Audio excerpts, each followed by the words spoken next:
Hello and welcome to another edition of Resources for Life TV at resourcesforlife.com. My name is Greg Johnson, and today we're going to be looking at digital voice recorders, specifically this unit right here, the Olympus VN-5200 PC, and it's actually how I'm recording my voice right now.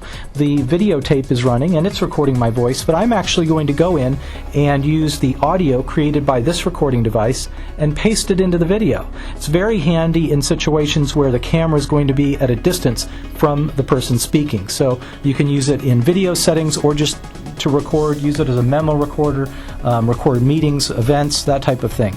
The advantage that the Olympus VN-5200 PC has over a typical recording device is that it doesn't need specialized software. Many of the other recorders do. If you're going to transfer the audio files from the recording device to your computer, you would need some special software. Well, this just connects up. You can directly transfer the audio files from the unit over to your computer and work with them directly. It's a good idea to store the unit without the batteries installed because unless you're using it on a daily basis, you'd run the risk of the batteries corroding. I'm going to show you how to go ahead and put those batteries in. It uses AAA batteries. The back cover just slides off like this. And the batteries go in with the negative, the flat side of the AAA battery, going this direction. Just like that. It snaps in place. And then you slide the cover back on the unit. You'll notice here that the unit is now blinking. It gets the date and time, what appears to be apparently, from the last time that it had the date and time. So it doesn't have a built-in clock with a battery, but it can at least approximate what the time should be based on what the time last was when batteries were in the unit. Using these left and right buttons, this control panel here has plus, minus, right, left, right? So I can increase the, and here we are looking at the month, and then the day of the month, and then the year. We can increase that or decrease it, and then press the right button.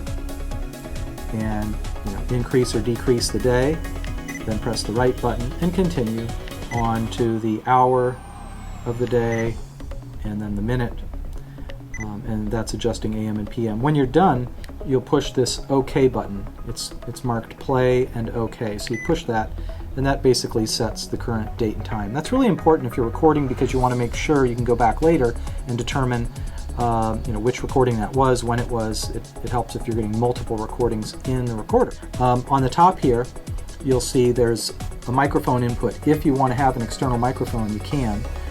You'll find actually that the internal microphone is actually quite good, so that's here.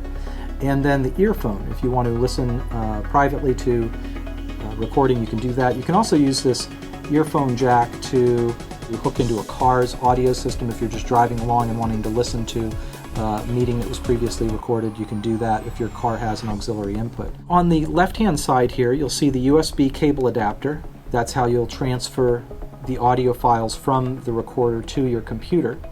And also the hold button. Well, the hold button is kind of like the power button. As long as the unit is not performing a function, like playing or recording or whatever, if it's just sitting here and you push the hold button up, you'll notice the screen goes blank. So that's basically put it into the off mode. And then when you slide this back, it's on again. On the face of the unit, you'll see the display, which provides you with information about what folder you're recording in and what recording you're on, how many recordings you have in the unit. And then depending on what's on the display, it may give you a countdown timer to show you how much room is left based on the internal memory, that type of thing. I'll show you that in just a minute. So there's the stop button. If you're playing, you can push stop and it will stop playing or stop recording. Here's the record button. You notice when I press the record button, it goes here and shows me now we're on recording number 8. There's a timer showing me how long we've been recording. And I can push the record button once more to pause the recording. And we'll get a message here, it's blinking, it says record paused. Right? And then I can push the record button again and it'll continue recording. And when I'm done, I can press stop.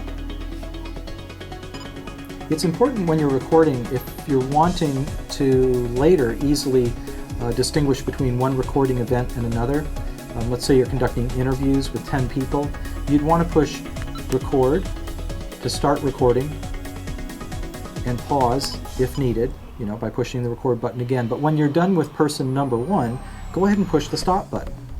So each recording then will be a unique digital audio file in the unit, and that makes it a lot easier later to go back and discern which recording is which. This, almost like a joystick or something, it toggles right, left, up, down. That's what we were using to set the date, right? In the play mode, the plus sign and the minus sign will increase or decrease the volume. And in the play mode also, you can go forward to scroll from one recording to the other. I'm actually not playing at this point, but I'm skipping from one recording to another. And then if I start playing, hello and welcome to another edition of I can use this as sort of a fast forward. The first time I press play, it plays at normal speed. Events, that type of thing. The second time I pressed play, this letter S appeared in the display, so it was playing in slow mode. If I press the play button again, fast mode. So that's a way to quickly get through a recording. Over to your computer and work with it directly. There's some other features I'm going to show you. We'll get close with the camera, and I'm going to show you a close-up. Okay, so you can get the sense of what that's doing. So you can play back in fast, in slow, and in normal mode. There is a button that's labeled display or menu, DISP and menu. When you press that button, the information in the display here will show you recording date, recording time, and how long it is and that type of thing when you're just scrolling through it. If you're in the middle of actually recording, I'll push record here, and you push the display, it might show you how much time is remaining. It can also show you, I'm going to show you here, the volume level, and so you can tell if somebody's speaking softly, the volume meter is low. If somebody's speaking loudly, the volume meter goes high. So it's nice to have that volume meter just to remind you how well it's picking up. And you can press the display button again to see kind of a typical elapsed time. That's pretty standard, and the time remaining based on memory available in the unit. So anyway, this just toggles between those different settings while you're in the record mode. Okay, I'm going to push stop. You notice the light was flickering a little bit when I pressed stop to stop the recording, and the reason for that is because it was finalizing the recording. If I press and hold the display menu button, now it goes into a menu mode, and you can use these right and left buttons to go through and see menus and click OK, submenus. I'm not going to go into these details. You can kind of explore that on your own. You just push stop if you want to get out of the menu. This button here is the folder or index button. So you can go through A, B, C, D, E. 5 different folders are available for recording audio. And that's helpful if you have, let's say, one folder for work, one folder for personal. You can put things in different folders, and it makes it easier then to organize them later. At the bottom here is the erase button. If I push the erase button once, and I can press the right arrow then, so I push erase, and then I push the right arrow, and you see up here it changes from, it was saying cancel, so cancel or start. So we're toggling from the left to the right between these options of canceling, we don't want to erase, or start, we do want to erase. And then push the OK button to confirm. If I push the erase button twice, then instead of showing me a numbered recording that I might be on at the time, it says all. So it's asking if I want to erase all.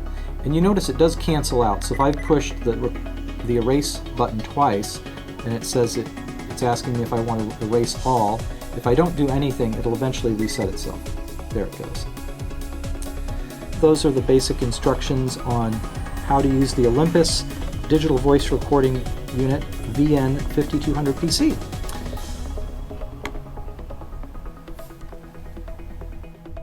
This has been a production of resourcesforlife.com, where you'll find resources for better living. Come visit us on the web.